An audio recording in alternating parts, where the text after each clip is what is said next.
Something about Macbeth just struck me, which is that in the original story it's based on, the king Duncan goes into battle, he leads the army, but what Macbeth does in the play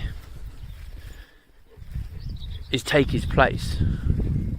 Duncan doesn't fight, so this makes the Achilles Agamemnon dilemma, when you have the strong warrior who doesn't respect the weak king.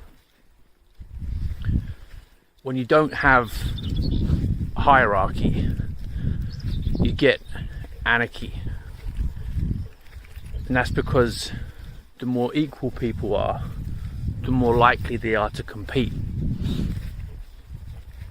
You notice that with guys squaring off with each other.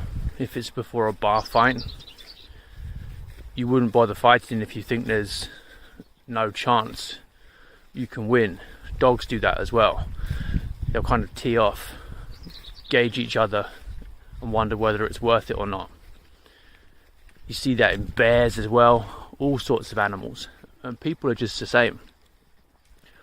When there's a clear leader, someone who's respected, it creates peace. And that is what, deep down, most men actually want. They want somebody to respect. When we look back at those kinds of societies, Beowulf is another example, where you have the warrior lord and all the thanes who swear their loyalty to him. That kind of thing is actually what most people want. They don't want the responsibility of leadership. Heavy hangs the head that wears the crown. People want to give that to somebody else.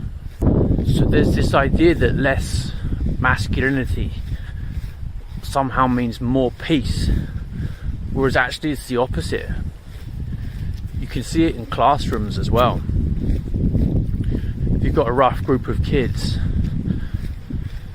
and there's no clear leader there, then that vacuum has to be filled, and they're all jostling for position.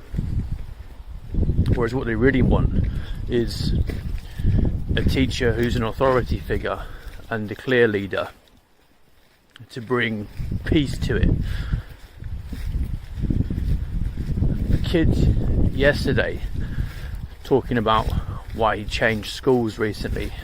He said he hadn't learned anything because the teacher wasn't in charge. And you can get whole societies that suffer from that same problem.